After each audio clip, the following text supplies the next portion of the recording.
Clay, we got a lot of famous people on this show, and I have to tell you, since we've been talking this morning and yesterday how you were going to be on our show here today, people have been going, oh, my God, you got to say hi to him for me. Oh, my God, Clay Aiken.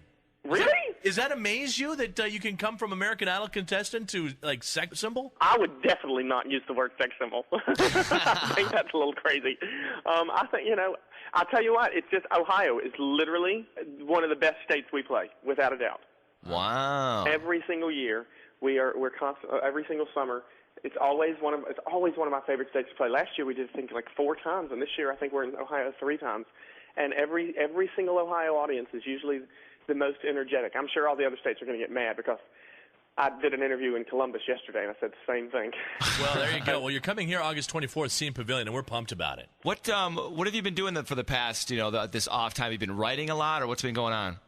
Well, no, I've actually been traveling quite a bit with UNICEF. I went to Indonesia in March with UNICEF to observe some of their programs that they're operating in the aftermath of the tsunami, and then I spent May in Uganda with them.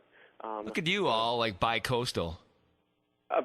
We get quite a few different coats, actually. Yeah. You're like an international superstar.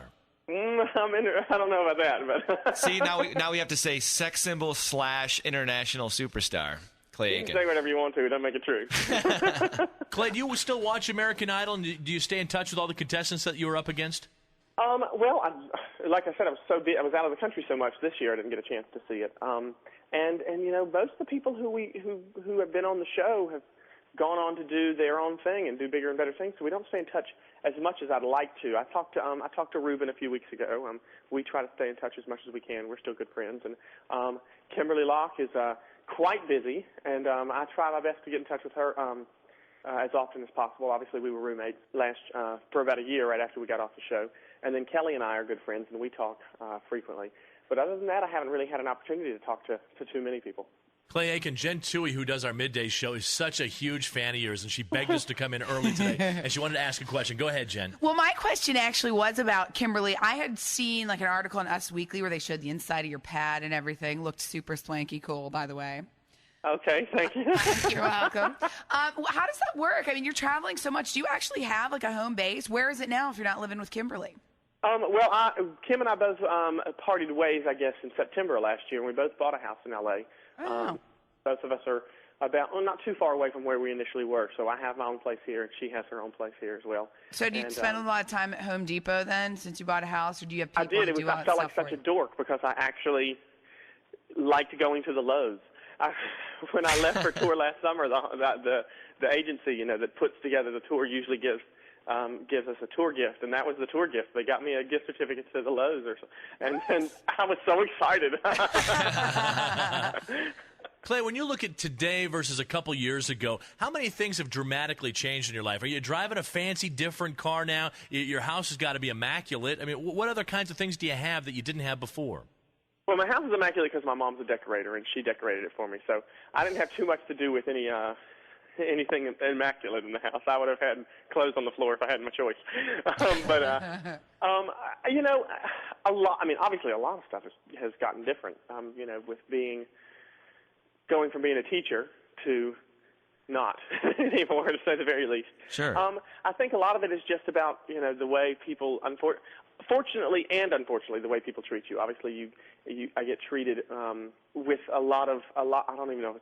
Definitely not respect. I get treated a lot better when I go places, and it kind of disappoints me because I didn't do anything special, and I have friends who will talk to someone and think they're the meanest person in the world, and then I'll talk to them and they are just all over themselves nice. I'm like, well, so-and-so's really nice. And my friends will say, well, that's because they're talking to you. Of course they're going to be nice to you. And that just really bothers me. I don't like that at all. But the good thing about it, though, I mean, I think that one thing that hasn't changed, I think, with you is the fact that you've always, before even American Idol, were always helping kids, and you're still doing that today. I guess that's kind of part of the job. I mean, I think some people don't look at it that way. But I think if you have the opportunity to be in a position where you have kids looking up to you, or kids who are watching you every single day, you have a responsibility, whether you want to take it or not, to set a good example or set a bad. And obviously, I'm not going to set a bad one. But I think it's part of the job. You have to realize that if someone wants to be in this position, whether it be here or doing what you do, where people are listening to you, you kind of have you kind of have a responsibility to make sure that you're not setting an example that you wouldn't want your own kids or your nephews, nieces, or godchildren or whatever to be exposed to, and that to me is important. Hey, Clay, that's awesome. Nice work. We're going to take a break, come back with more of Clay Aiken on the Wild and Free program on Q104. We're hanging out with Clay Aiken on the Wild and Free program this morning. He's coming to Scene Pavilion on August 24th. This is all part of the Jukebox Tour. Isn't that right, Clay? Yeah, it's kind of an interesting take on trying to do a show, come to the same place that I came last year and did a show on with all my old album stuff. But this year we couldn't come back to the same place and do the same show, so we decided to do kind of a musical review. We're going to start in the 50s, do music from the 50s, and then kind of move all the way up. End in the, what do you call this decade, the 2000s, the O's? Sure, the O's, the O's. Do some of the stuff from my old album and hopefully introduce some stuff from the new one, which should be out sometime within the next 5 years. and of all the jukebox hits you're playing and singing, what's your favorite? Like, what's your favorite to perform out of all these classics? I'm not really sure which one my favorite to perform is. I think the decades are my favorite decades. Probably the 80s. I don't know. I just for some reason I didn't think I'd love the music from that as much as I do. But we've really just had a good time doing the 80s. And it's really interesting is that when I remember growing up in the 90s and being in high school and middle school and whatnot then, and thinking, what in the name of Sam Hill were those people in the 70s thinking? I mean, what were they thinking? And now, no lie, we sat down and put all the music together, and as we were doing the 70s, I had no problem finding music because the 70s is now so cool, but the 90s are the biggest joke I've ever heard of. I mean, we're talking New Kids on the Block and the right stuff. Well, hold on now. Oh, what was that?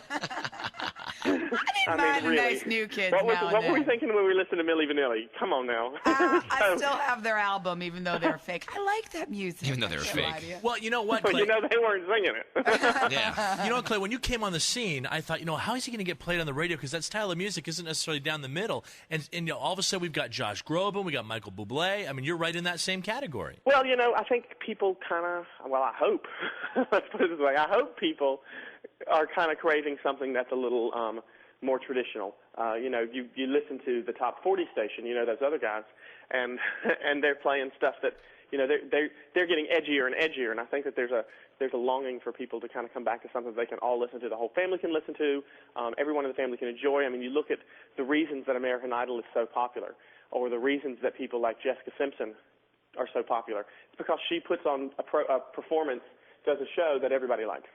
Mom can watch it, kids can watch it, grandparents can watch it, teenagers can watch it. American Idol is the exact same way, and I think people are seeing that, and they're seeing these are the highly rated people, the highly rated shows, and I think it's kind of starting to move over into the music world a little bit too. So when you sit there, and obviously you're now a household name. I mean, American Idol, one of the most watched shows on television. What happens, obviously, is you're a great performer and you get the record deal and all that. But then there's also the people making up the stories. I mean, they've come out with stories about your sexuality, and they've come out with questions about Clay and his relationship with his mom and all this kind of stuff. Does that drive you nuts? And what's the worst thing that anyone's ever said about you? I could not begin to tell you the worst thing because I don't even know. I try not to pay attention to any of it at all.